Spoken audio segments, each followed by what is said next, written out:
Hey Kayla, Hi there. how has your week been? Eventful. Should I There's tell you about always it? something, yes. so, Sure, yes. the last that we spoke, Mr. Teacher had, pulled his shenanigans and all of that. He sent me a text out of nowhere on Friday, which he remembered was my day off, my me day, because I was working Saturday. He sent me a text, and he started off his text with, "I do love you."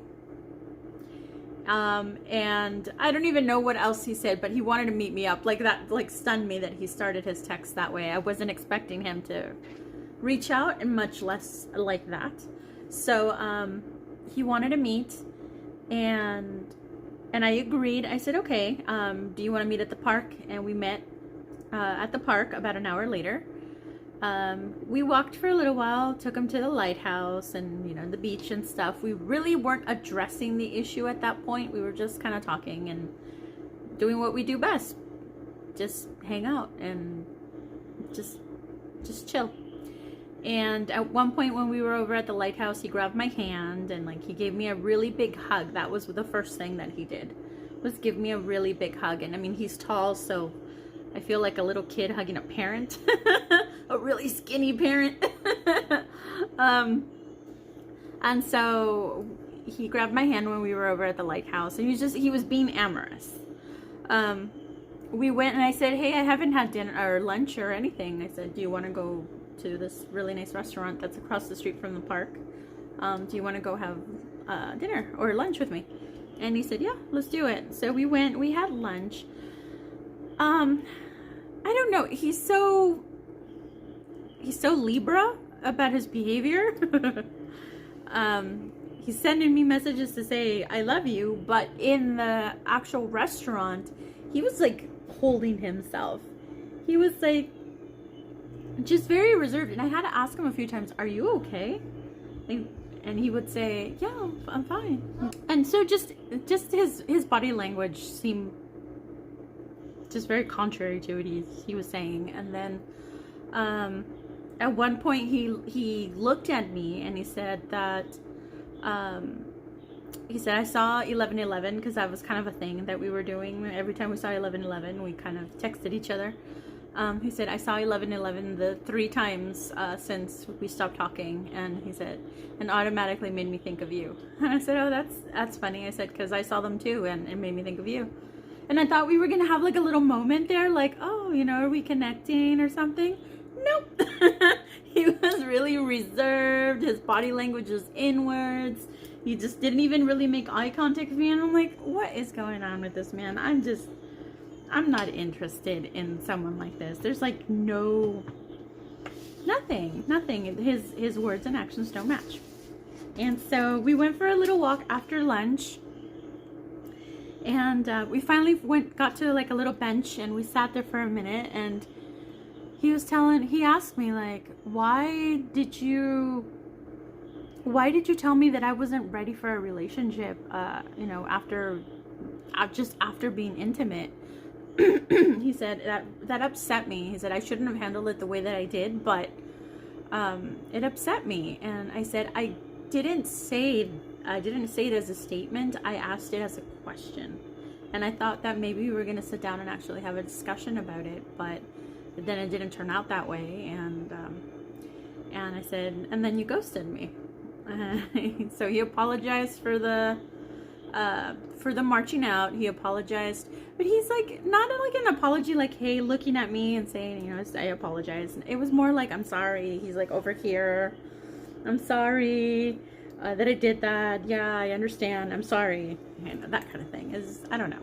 It didn't seem really sincere. And I was like, okay.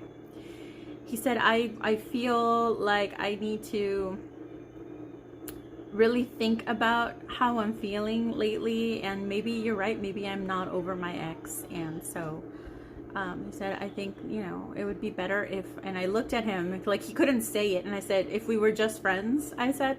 And he said, yeah, I think so. And I said, okay. And so I got up and I started walking, and he started walking with me, and I went to my car and opened the door. He's like, hey, and caught up with me and gave me a hug. I gave him just a whatever hug. Got in my car, took off. And I told him, I sent him a text and I said, you know, frankly, I don't appreciate you jerking me around. And obviously your words didn't mean anything. So don't count on me anymore. And he replied like almost instantly to say, you know, I thought you wanted to be friends. I thought you were going to be here for me. And I didn't say anything afterwards. So gone.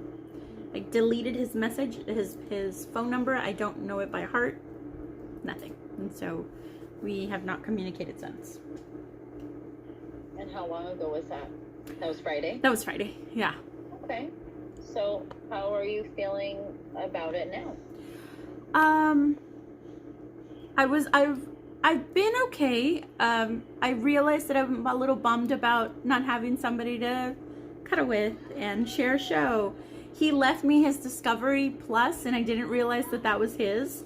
But I remember one day I was putting my son to sleep, and he was there messing with my TV in the living room, and he said, I'm gonna put this, and I didn't know what it was he was putting on TV.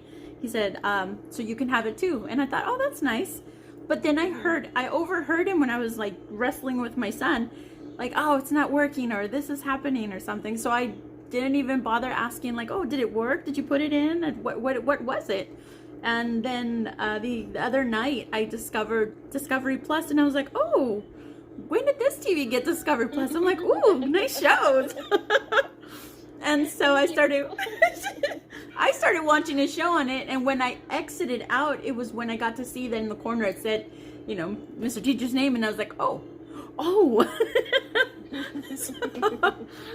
So I have no way of telling him. A little bit of himself. Yeah, he did. And so I think about certain things about him that were sweet. I mean, he made me like that cheesecake on my birthday. He sent his parents, you know, pictures of us.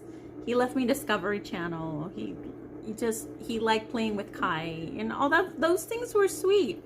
I'm not sure if maybe I wasn't ready to date either, and we were both just kind of like trying to heal, or this was a rebound kind of situation. But I just felt like intolerant of that behavior, because I feel like I was just rejected by someone that I really loved and had chemistry with.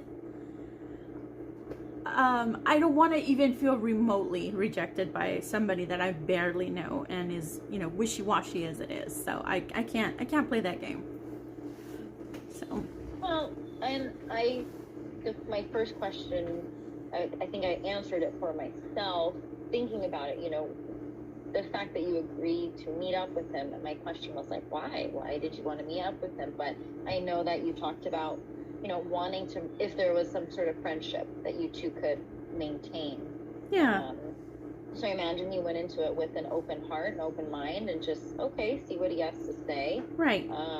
But I think you assessed the situation correctly. He was jerking you around to start off, I do love you, and then to act the way you describe it, very closed off body language, not open to like more deeper, meaningful conversation. Right. It didn't sound genuine. His apology, right? All these things, and although there's these really like these wonderful small other things, right? Like playing with your son, and he left you Discovery, making you cheesecake. All these like that was nice, right? Like, but they didn't outweigh what you were seeing in front of you, which it sounds like you was your intuition in that moment when you were sitting on that bench, being able to just get up and walk away. It sounds like you trusted yourself to get up and walk away. Yeah, that's true. So, and I am curious, you mentioned maybe that you yourself aren't ready to date. What's that about? It's the first I kind of have heard you say something like that. So what are those thoughts around that?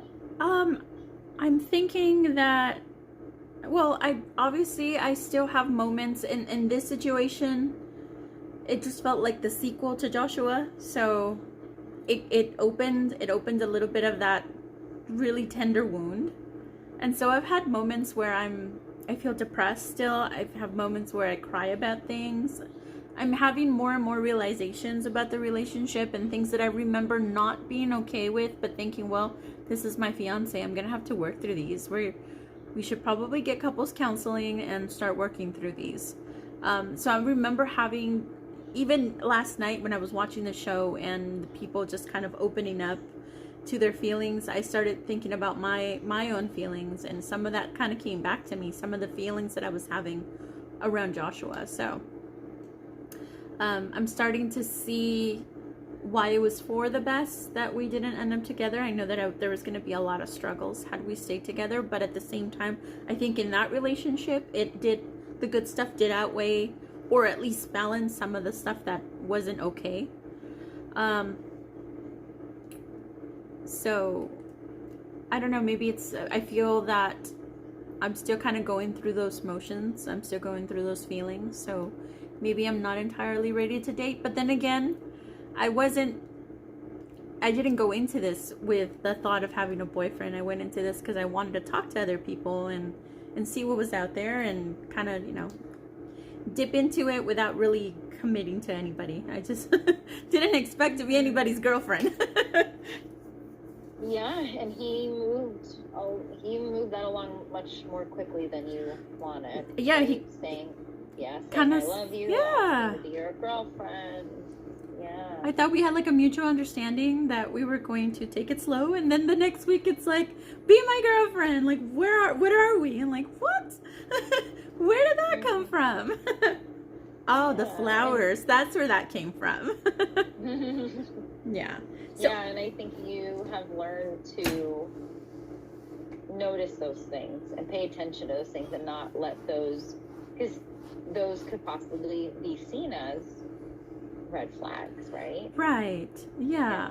I'm taking them into account a lot more than I would have in the past. I'm trying to develop that tough skin and not try to be a hopeless romantic about things, or just be so giddy about knowing somebody that I let things slide. And I've done that a lot in my life, and it never ends well. So. Yeah, and I mean, you love, and that's an amazing gift, right? And I don't think that being a hopeless romantic is a bad thing. I think that that's a wonderful quality to have. I think, like you're saying, it's a matter of how can I kind of vet, right, people so I know that they are deserving of that energy, if that makes sense. Yeah. Like how do you assess? I guess that's why I use the word like vetting, right? Like, how do you know, okay, this person, I trust them and I can give this part of myself to them, right? Because I think that's enough. If that is who you are, you shouldn't have to compromise that, right? And that's probably something that the other, your partner, probably really loves about you, right? That you do love and you love very strongly and romantically, right? Yes, and so you're smiling, you love it, right? It's not, I don't think it's something that you need to change. It's how do you contain that, because that's really special, and maybe you're just learning you can't give that to everybody right away, right? Right. And that's a very special energy, and like you said, when you've done it in the past, you've learned maybe it hurts, it doesn't work out, right? And even, I mean, going back to what you're talking about of still having some feelings about Joshua, I'm not surprised. I think this was not a Mr. Teacher relationship that you can probably move on from in a shorter amount of time, right? Yeah. But it seems like, would you say the most distressing thing right now is maybe like reminders of him? Is that like reminders, and then that triggers the flooding of thoughts and feelings? Yes. Yeah. Like, for example, today I was looking through my social media, and for some reason his dad was suggested as someone I might know. And I thought, why? Out of nowhere, all of a sudden his dad is there as somebody that I might know. He was never a friend on social media, so it just got me to, like, it just combobulated me a little bit, because I miss him. I miss him. And as messed up as he is, there's something really, there was something really sweet about us, and I miss it. And it sounds like you said, you miss having that person, just someone to share company with, right? To do all those cute romantic things, right? I think so, and yeah. that intimacy, you're missing that, and that makes sense because you had it for so long, right, with Joshua. So no matter the good or bad, you had someone there, right, that was close to you on a regular basis, right? And you talked every day. If you didn't see each other every day, you saw each other often, right? That's part of the grieving process too, right? You lose, like, that, just a companion in life, a partner in life, right? To share those day-to-day things with. And you know what? It was really, our relationship was really special. We were always really excited to be with each other. And it wasn't just like I don't know. It was like we were great friends, we were besties, and at the same time we were in love. And so it was I felt like I was a kid, and I got to have, like, my best friends sleep over all the time. You know, that's the best way for me to describe it. It was exciting, and no matter how long we'd been together, it was exciting. Like, I get to go to sleep with my best friend. I get to sit on the couch and watch a movie with my best friend. I get to wake up to my best friend, and we get to go on adventures together. And every day was just exciting like that. And I haven't had a feeling like that, but once in my life. But this felt like mature and more grown up than so long ago. So it was really nice, and I think that's what I'm craving, that level of connection with somebody. And to think, when I first met him, I wasn't into him at all. First time we video chatted, because he's very geeky looking, and and not my type. I like nerdy guys, I do, but he was on a whole different level, and I thought to myself, I don't know if, I don't think this is gonna go anywhere. And so, but the more I started getting to know him, the more I realized, oh, like, we're really vibing here and here and here and here. And it turned out to be, I remember telling him, like, wow, babe, and I almost bypassed you. And this taught me a lesson. So. Yeah, and I think that's a lesson to be grateful for, because that will really help you as you do move on and connect with other people. You'll have an open mind, right? You won't judge someone just based off how they look, right? And you learn to value the connection and the person versus the physical, right? Like the outside appearance. He has very crazy eyes, I have to say, very manic eyes. And anybody that, yes. My girlfriend at work says, Kayla, you have a type, and your type is a guy that looks like he has women in the basement. I'm sorry, I shouldn't laugh. Oh my goodness, that's very good. And I was like, yeah, you're right. I can understand why you say that. So, is that the type of person that you want your friends to, like, I don't know, is that like something we should be bragging about? I don't know. And so when I first met him, I'm like, he would send me pictures or video, and I'm like, there's just something very, and I want to say a little bit of that might have been his manic. Just, he was so manic and excited, and it just showed through his eyes. And he had really beautiful he has really beautiful crystal blue eyes. But just the way he holds his gaze is a little like, with time and getting to know him, I fell in love with him, and I didn't see that anymore. I just saw him.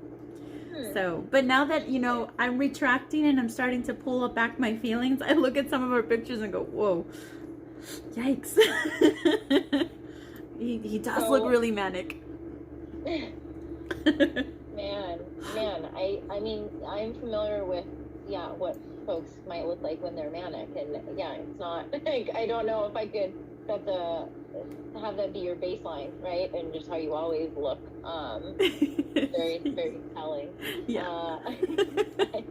I'm just messing. So I mean, even in that, it kind of feels like, even just, I don't know, in a way, love is blind, right? For you in this situation, not only did you kind of overlook this outward appearance, I guess, right? That may have been indicative. Those may have been indicators, like you said. Maybe he was manic at that during those times where maybe it's a little more intense. You know, like you're saying now, reflecting back, you're seeing photos, you're like, it's like, wow. Like, now you don't find, like, almost now you don't find it attractive, right? But when you're in it, you found it attractive, and just like when you were in it, you were able to ignore and you pushed aside all the negative things that were coming up, right? Right, yeah. And I used to tell him I find him beautiful, like, you're beautiful. You know, that was my thing with him. And that's how I saw him until until recently. I was like, ooh. What is that like for you to kind of look back, and even just with the photos and to have that reaction? What is your, because to me, that initial reaction that you're describing of like, oh, that, to me, that's your intuition, that's your gut talking. So what is that like for you to have that experience? It was there from the beginning. And I remember showing a picture of him to a girlfriend and going, I don't know, there's something about him. He looks manic. And I didn't really think about bipolar at the time. Just he looked, you know, just a little psycho. And so, but with time and the fact that when you meet him and he talks to you, he's so timid and so sweet. He has a very soft voice, and he's consistent with everything that he says and does. I felt comfortable around him, and I thought, well, okay, maybe it's just a look he has. Maybe it's just, that's the way his face is shaped. So you did have that initial ooh, and yeah. But what did you do with that? You just pushed it down? You said nope. Now once I got to know him, like, so much, we have so much in common. I started vibing with the person that he is on the inside, or at least the person that he showed me, and I was thinking, wow, this person and I have, I mean, this is ridiculous how much we have in common. It's amazing that, like, I started feeling like I've been waiting for a really special connection, and I think I finally found it. Yeah.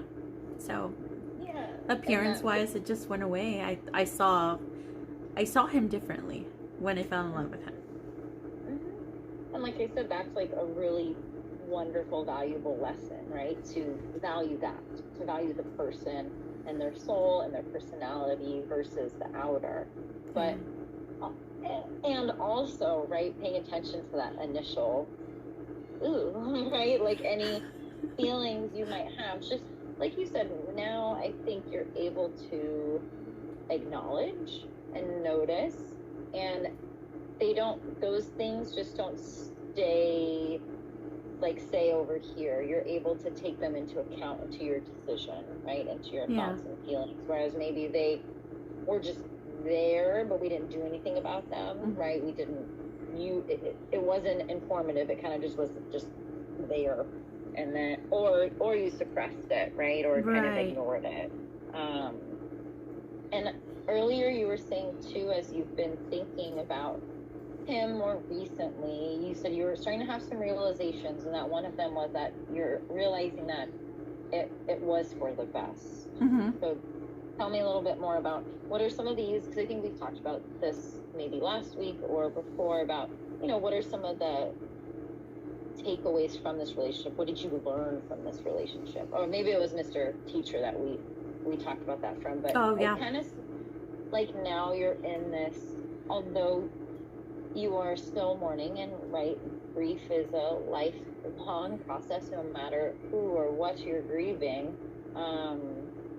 You are moving into this, seems like a reflective state with the relationship. You're still mourning, you're still missing, naturally so, right? But now it seems like you're using the logical side of your brain and tapping into that to reflect. So what are some of these like realizations that you're having? Well, obviously his condition and how it was his choice to remain untreated, and how irresponsible of him it was. I remember Mr. Teacher having that conversation with him about that, and him being in the same shoes as Joshua made me really kind of reflect on the fact that it's not okay. He was diagnosed in his 20s and he chose to ignore it this long. He's going to be 40. So, I mean, in fact, everything that's happened in his life, he's responsible for. And so it's not okay to, as I told him one time, because I think it's part of a poem that I'm still writing.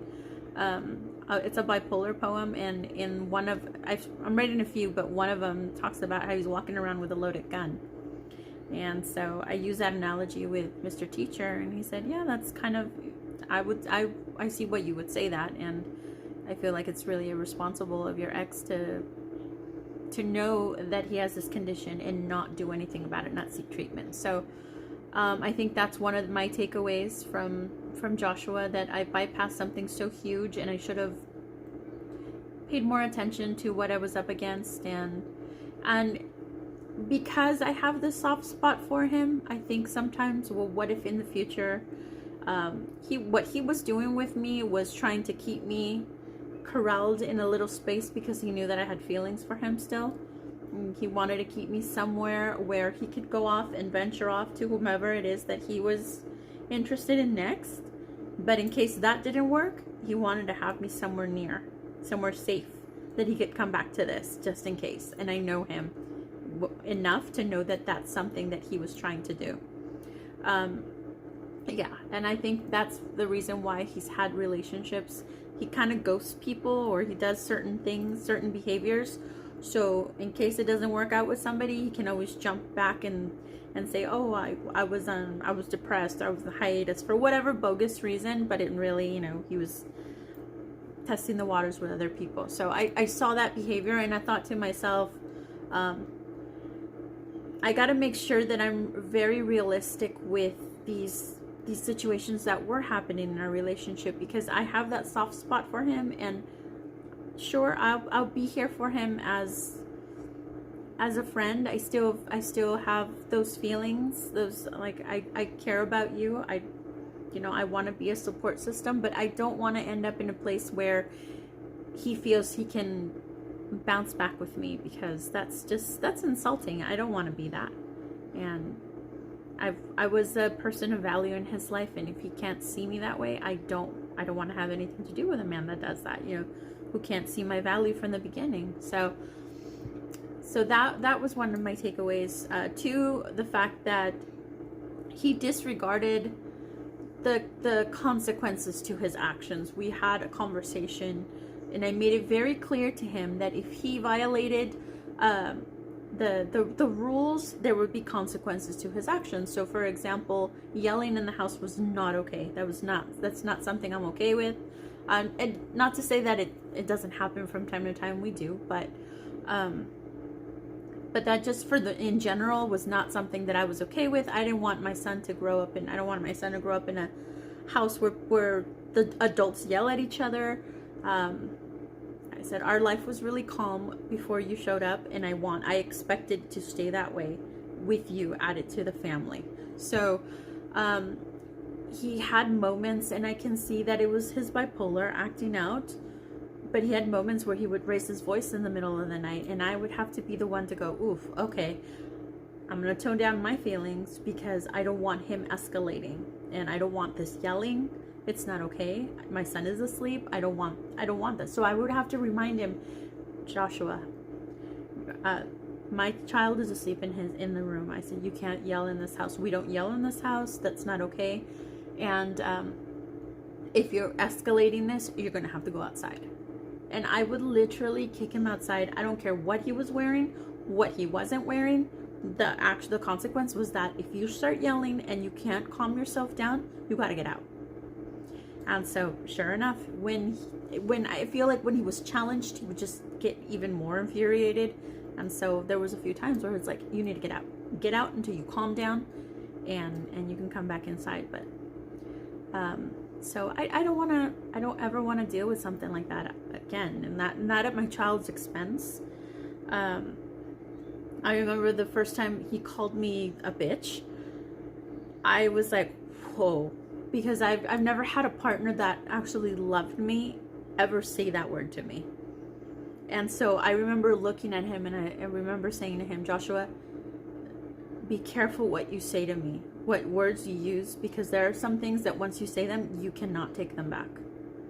So I remember telling him that and said, so just think before they come out of your mouth, because this is not the kind of relationship we have. And so that escalated to calling me even worse names, and so that's another thing that I remember that. I remember the day that I told him that I felt unseen by him. I was starting to feel unseen because, kind of like Mr. Teacher, didn't ask questions about me. He talked a lot. It was a lot about himself, a lot of nonsensical, sometimes grandiose ideas of projects and things. And I was always there to listen. I was always there to maybe ask questions about, oh, you want to build an indoor rock climbing wall? Okay. How would that work? And, maybe I throw in some ideas there myself, even though it wasn't my thing. He was really excited about that. Or when we bought our property, he wanted to build a train track around it because he loves trains, and so my ideas for that would be, just kind of including like, oh, maybe it could go around the property, and it could be a way that we communicate when you're out in your shop and I'm somewhere else, and just go along with that stuff. I didn't feel like that was ever reciprocated. So I told him one time, you know what, babe, I kind of feel unseen, and I feel like that deflated him versus open dialogue for us. It felt like it deflated him, and it just made him more depressed. So those are the things that came to mind.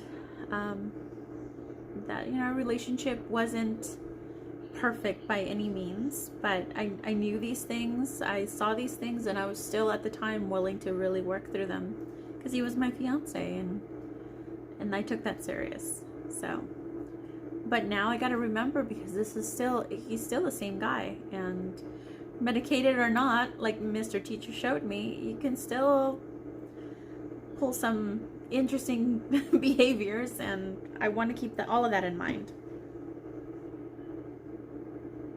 Yeah, I think that for a relationship where someone suffers from severe mental illness, it takes a lot of work together, right? Individually, yes. Individually for the person who has the illness. Individually for the person who's supporting that person, right? But then together too. So I think, like you said, I have to remember that even if things are going well, and even if he is taking medications, like that doesn't excuse the behavior, right, that has happened in the past. And those would be very, I think, big hurdles, right? Those would be something that, like you said, couples therapy, something else would need to come into play to really help work through those things, because yes, it's a two-way street, right? You wanted to work and on the relationship and do all the things you possibly could do, but if the other person isn't putting forth that same effort, no matter if they have severe mental illness or not, right? It requires both people. Yeah.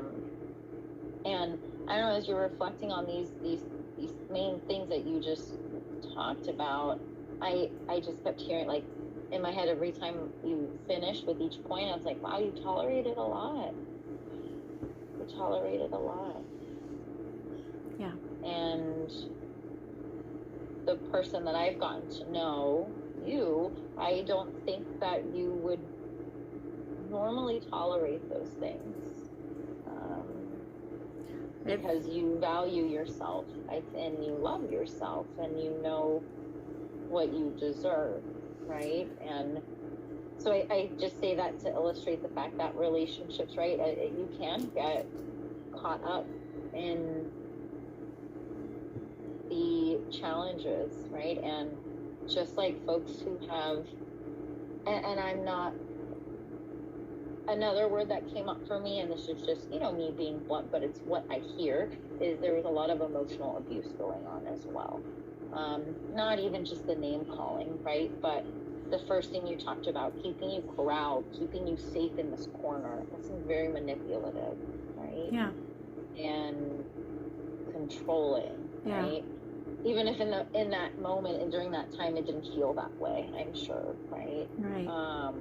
And then you talked about almost in a way having to walk on eggshells when he would become escalated, right? You said you had to hide your feelings. You had to tone it down so he wouldn't escalate. Yes. Again, that's like walking on eggshells, right? Like, I can't say anything. I can't share anything. I can't share how I really feel. I couldn't express my feelings. No.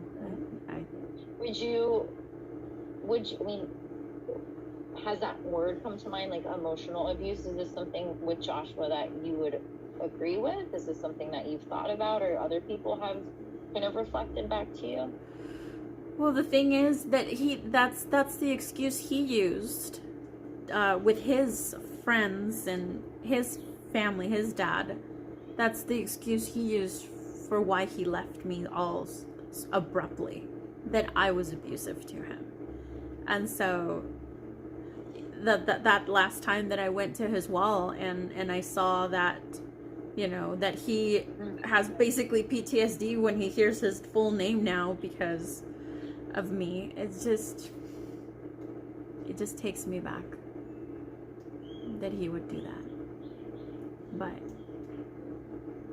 maybe in a way he's projecting, right?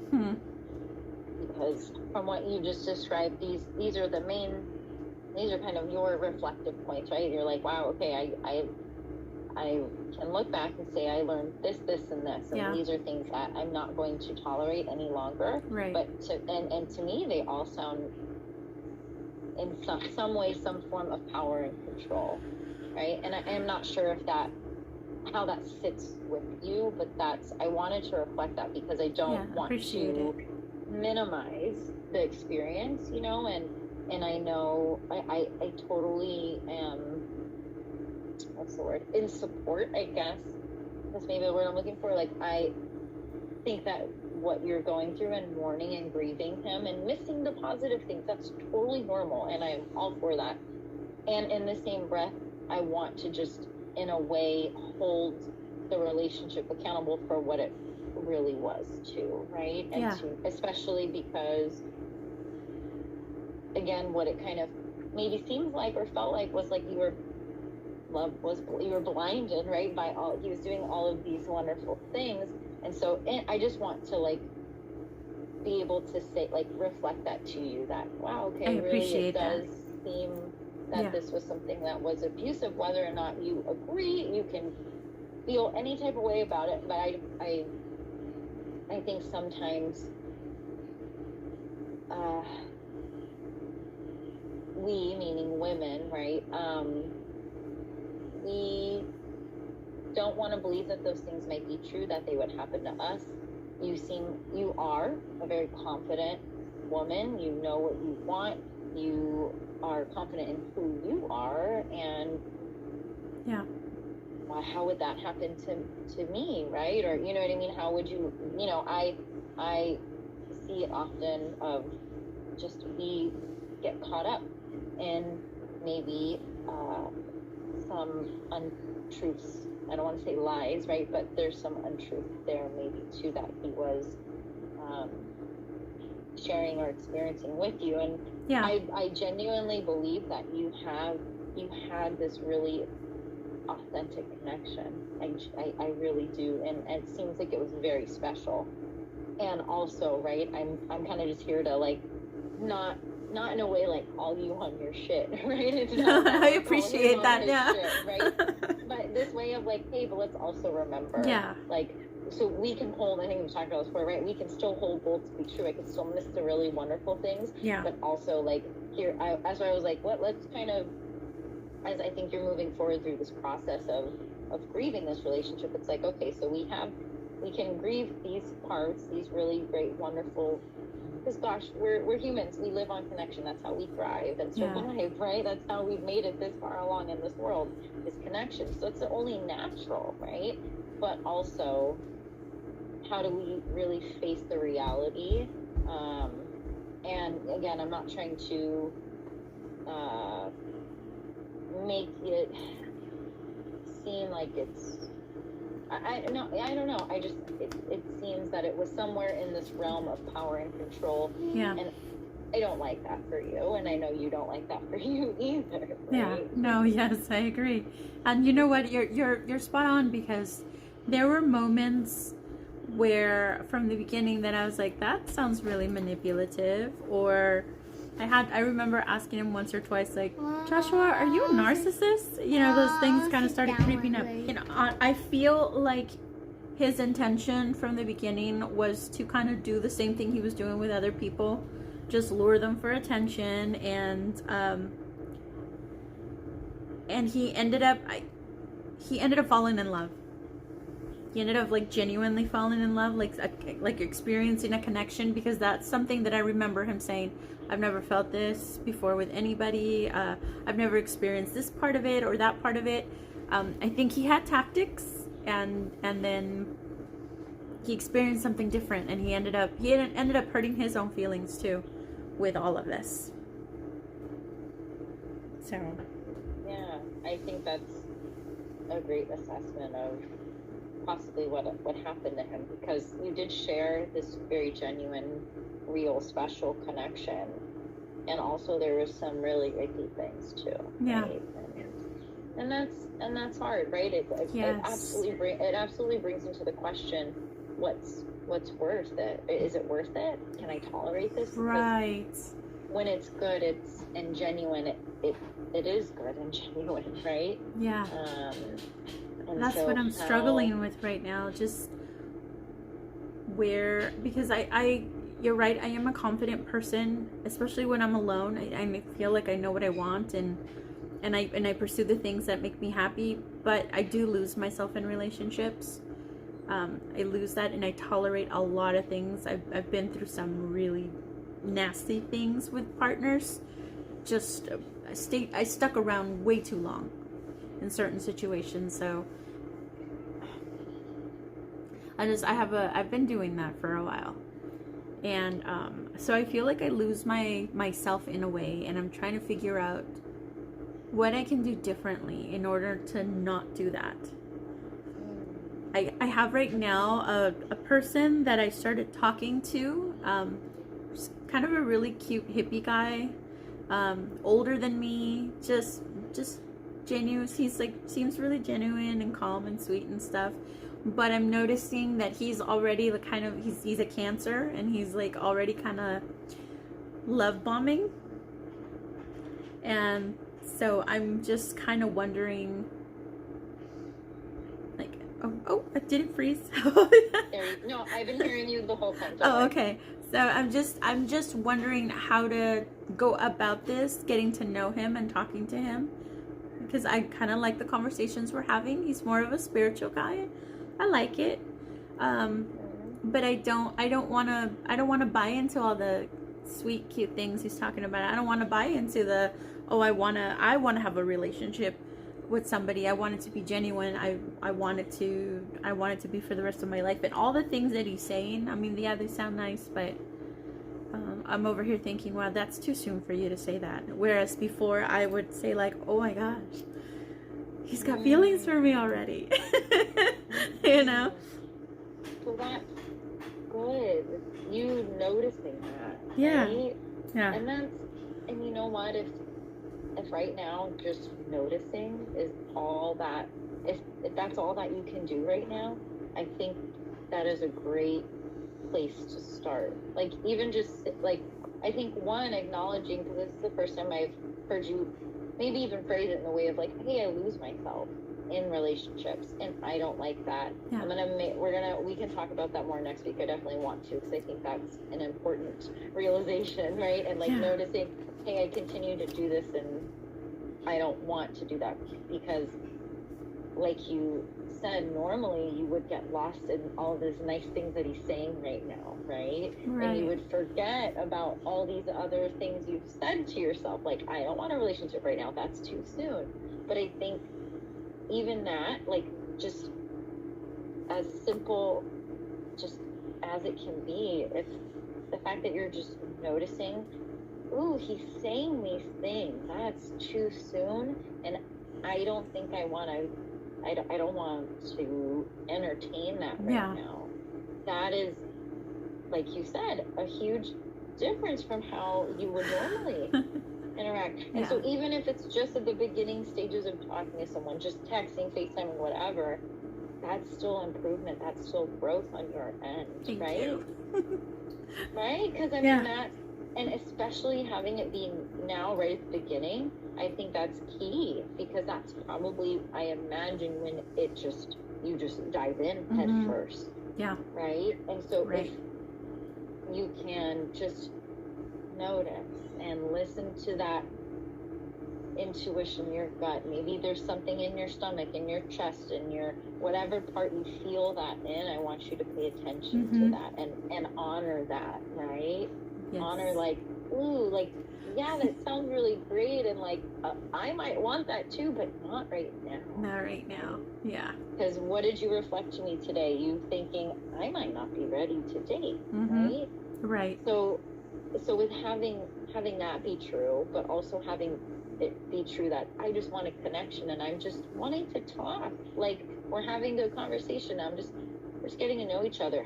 And like you're saying, how do I navigate that, right? How can I hold both of those to be true, right? And I mean, I don't know. What do you think? Is there something that you can do even in these early stages of talking to this person that you might be able to set some boundaries? And I don't know if it's going to be boundaries with, be direct. Be direct about what? I redirect the conversation. Like, he'll say something romantic, and I acknowledge what he said. And like, oh, that's really sweet, but I don't add my take into it. I don't reciprocate.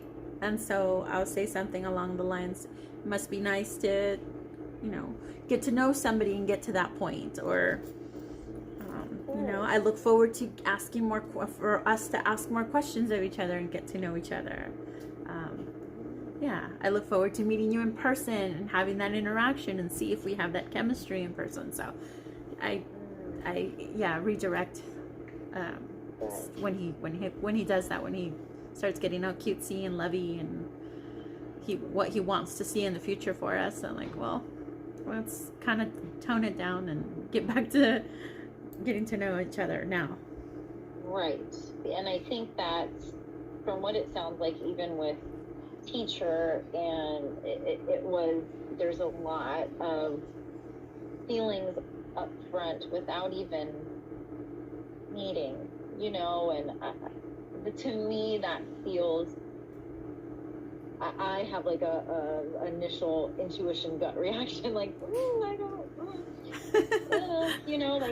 hold on, I don't really know you, right? And you don't know me, so how can someone else say that, right? It's right. To me, that's a red flag. And I think that maybe for some people that's not, but I think for what you're looking for, you're not looking for that instant connection and just a fling. I mean, you're just looking to talk, right? You're just looking to have some sort of, I want something sustainable, and what I've noticed is when they dive in, they also dive out just as quick. So, it's not, they've never proven me wrong about that. They always do that. So, I don't want to see that pattern. Yeah.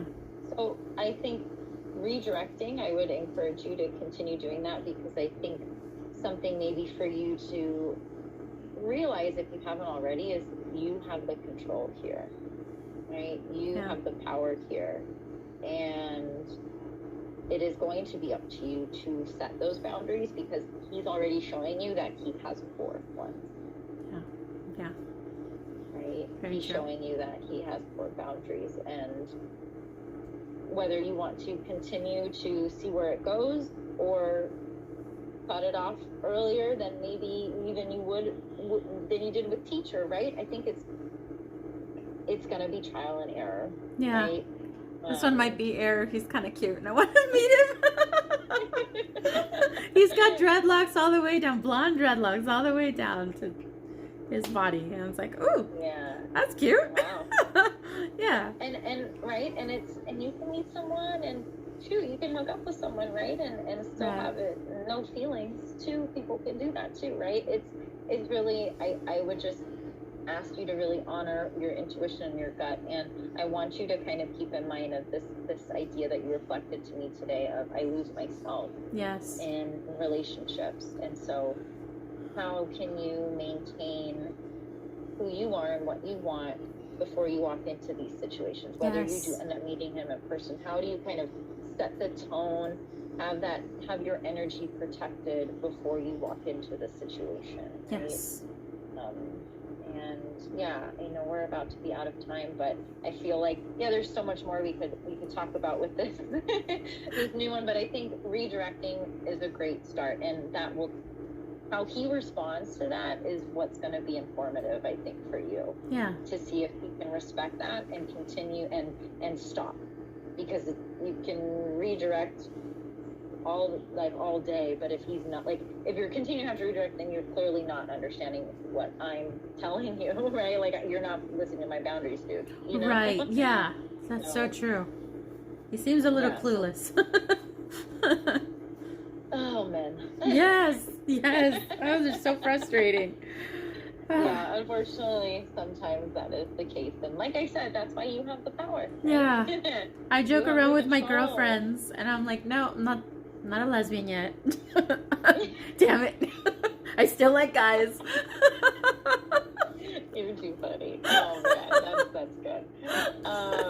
But yeah, I think I'm glad that we were able to kind of sit today and reflect on the things that you've learned, and again, just to notice. Like I just want to emphasize that, like, because change does not happen overnight, right?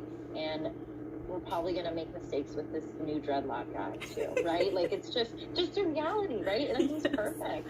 Right. And you're going to make mistakes, but like, just noticing, oh wow, I used to do something different, and I'm actively choosing to not do that anymore. Yes. It's a little hard, but I'm there. Yeah. Absolutely. Well, I'm curious to hear if anything develops, but I hope you have a great rest of the week, and please stay safe, and hopefully that fire stays far away from you. Thank you. I'll keep you posted next week on Mr. Big this weekend. Yes. So again, what we've talked about today applies to him too. Yes. Right? For sure. Good. Well, be safe, enjoy yourself, Thank you. have a good evening. And you too. Cool off, I hope. Now that it cools off for you guys. I know, right? Thank you, Kayla. I'll see you next week, okay? Okay. Bye. All right, bye-bye.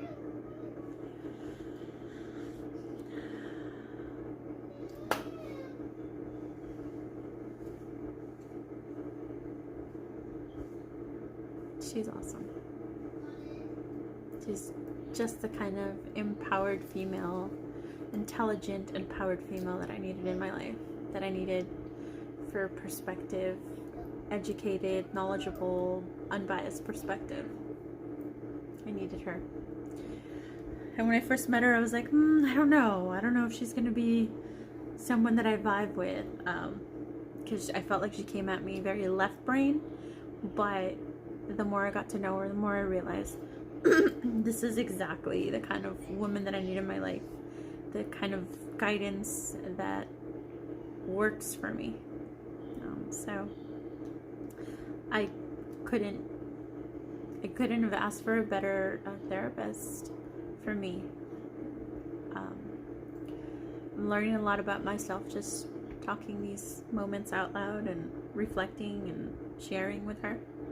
So I'm very grateful for these experiences.